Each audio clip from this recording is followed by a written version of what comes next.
Hi, my name is Katelyn. This video is going to walk you through on how to take some basic silicon impressions and then create some stone models which then can be used to create retainers, whitening trays and occlusal splints out in the lab. Okay, so we've got our upper and our lower silicon impressions here.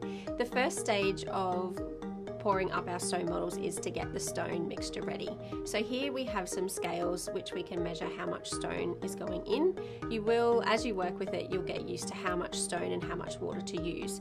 But basically what we want is a nice smooth consistency, not too thin and not too thick, because the thicker the mixture is, the faster it's going to set. So you can see I've added a little bit more water and you can see the consistency is nice and smooth. Once this stone mix goes into the vacuum mixing machine, it's going to be a lot thinner as all the air bubbles are removed. So now we will put the stone in the vacuum mixer and it will remove all of the air bubbles to create a really small mix. Now we place the model on the vibrating machine, which is going to vibrate the stone through all around the teeth and get the stone into all the details and the anatomy of the teeth. Now we just want to put a small amount in the impressions to start with, because we don't want to trap any air bubbles if we're putting the stone in too fast. Now we're tapping out the impression. The purpose of tapping out the impression is so that we can have a really thin layer of stone covering the teeth, and we can ensure that there's no air bubbles that are trapped in any of the cusps of the teeth. So you can do this step as many times as you need to. If you're concerned that there may be an air bubble, it's best to tap it out and to redo this step until you're sure that there's no air bubbles, because the last thing you want is to take off the impression and then realize there's an air bubble in a really crucial part of the tooth.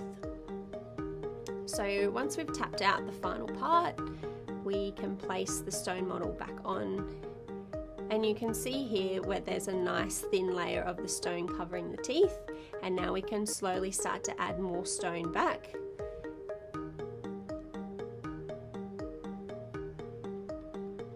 Just adding small amounts of stone at a time.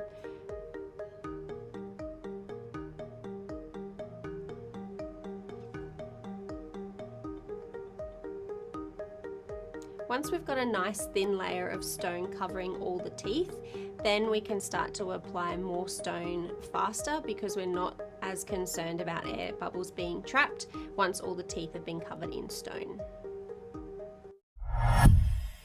So now we're making the stone base for the model, and by using the spatula we can just apply small amounts of stone to create a small sort of patty on top of the tray. We sort of want to overfill the tray slightly so that when we flip the tray over, we've got a smaller base. Once we flip the model over, we don't want to move the tray too much, as this will cause the stone to seep out too much. Once we let the model set, and by touching the model, if it's cool to touch, it's ready to be removed from the tray. To remove the model from the tray, we use a sharp stone knife and slowly separate the stone from the tray and work our way around the tray. Once we've worked our way around the tray, then we can pop the impression off the model.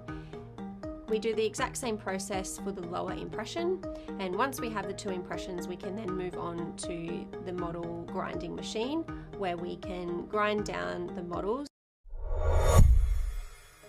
So now we're going to grind the excess stone off these models. So the first step in grinding the stone models is to place the model flat on the stone grinder, and you want to grind the heels of the model flush so that you've got a nice flat surface to remove the excess of the stone. Now you can rotate the model over so that the heels are sitting flat on the grinding plate, and then using your thumbs you want to apply pressure to press the stone into the wheel, and then we will remove the excess stone. So the more pressure you apply, the faster that the stone is going to be removed. Once we have removed a majority of the excess, then we can move around and just tidy up any of the excess stone that hasn't been removed in the initial removal. So now we have an upper and lower stone model which we can use to make various lab products like whitening trays, retainers and occlusal splints.